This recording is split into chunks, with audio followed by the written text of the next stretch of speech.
Soft Hindutva और hard Hindutva का क्या असर रहेगा? साहब, ये सवाल मैं बार बार बोलता हूँ। ये सॉफ्ट और हार्ड माने पैर में लगाने का अलग क्रीम और गाल में लगाने का अलग क्रीम, ऐसा कुछ नहीं होता है। हिंदुत्व हिंदुत्व होता है, लोग इस बात को पता नहीं। ये एक ट्रैप है सर, और ये ट्रैप जो है खुद रूलिंग क्लास के द्वारा हमारे सामने बिछाया गया है कि ये ट्रैप हम ऐसे चलें कि हमको शशि थरूर जो है वो सॉफ्ट हिंदुत्व दिखे और मोदी जी जो है वो हार्ड हिंदुत्व दिखे। ये ट्रैप है।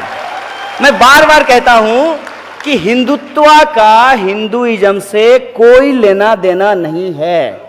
हिंदुत्व का हिंदू धर्म से कोई लेना देना नहीं है।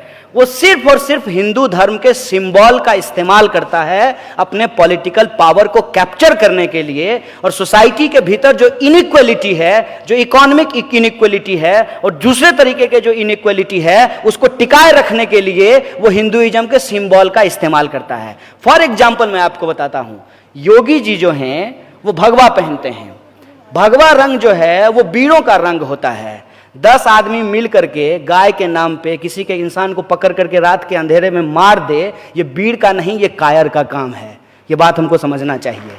इस देश में भगवा रंग जो है वो महात्मा बुद्ध के छीवड़ का रंग रहा है, और महात्मा बुद्ध जो है वो सत्य और अहिंसा की बात करते थे गांधी से भी पहले।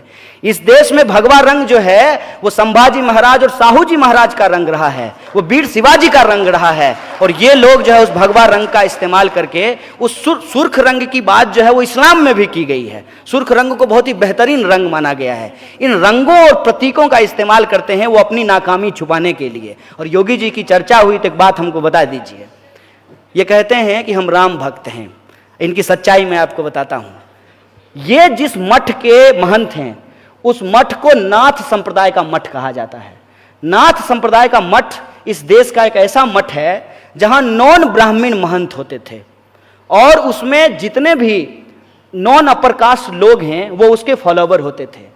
और नाथ संप्रदाय को निर्गुण संप्रदाय कहा जाता है। निर्गुण संप्रदाय मतलब जहां भगवान का कोई रंग रूप नहीं होता है, निराकार ब्रह्म होता है, साकार ब्रह्म नहीं होता है। जैसे इस्लाम के अंदर भी निराकार ब्रह्म की बात की गई है कि अल्लाह ने हमको बनाया है तो हम अल्लाह को कैसे बना सकते हैं, उनका नाक मुंह कैसे तैयार कर सकते हैं। यह निराकार ब्रह्म का लॉजिक है, और यह जो निराकार ब्रह्म का लॉजिक है, इसी लॉजिक से नाथ संप्रदाय वो चलता है। वो नाथ संप्रदाय के महंत हैं और राम जी का मंदिर बनाने की बात कर रहे हैं। ये कितना रेडिकुलस है, इस बात को आप खुद ही समझ लीजिए। और राम जी को जब ये बात कर रहे हैं तो राम के संबंध में भी एक इंटरेस्टिंग बात बताऊं।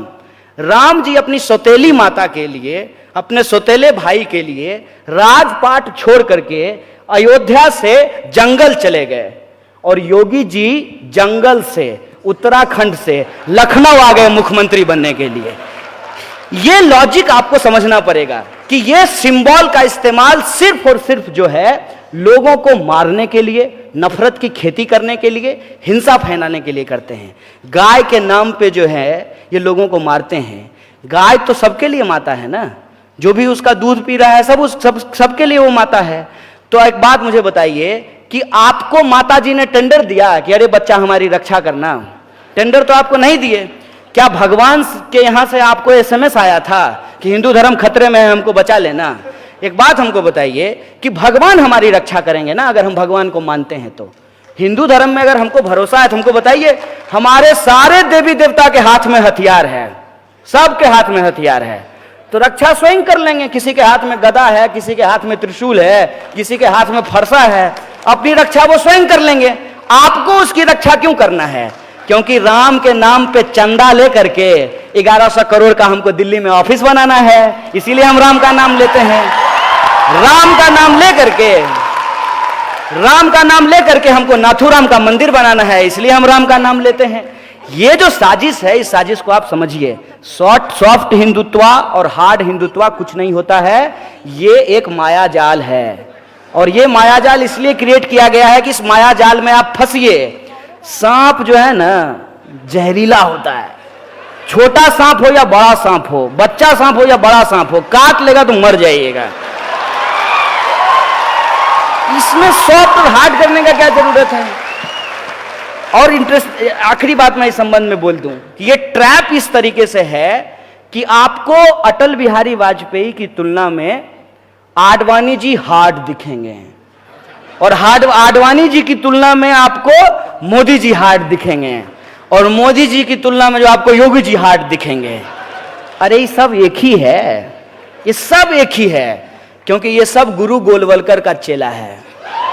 और गुरु गोलवलकर ने इस देश के भीतर इनइक्वलिटी को जस्टिफाई किया है। महिलाओं को कोई राइट नहीं मिलना चाहिए, इसको जस्टिफाई किया है।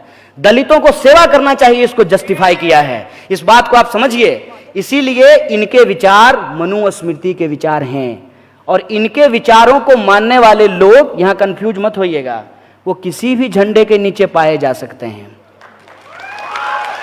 और जब मैं किसी भी झंडे की बात कर रहा हूं, मतलब किसी भी झंडे के, किसी भी रंग के झंडे के नीचे आपको पाए जा सकते हैं। यह विचारधारात्मक लड़ाई है, आमने सामने की लड़ाई है। एक तरफ सावरकर के लोग हैं, दूसरे तरफ अंबेडकर के लोगों को इकट्ठा होना पड़ेगा, यह लड़ाई है।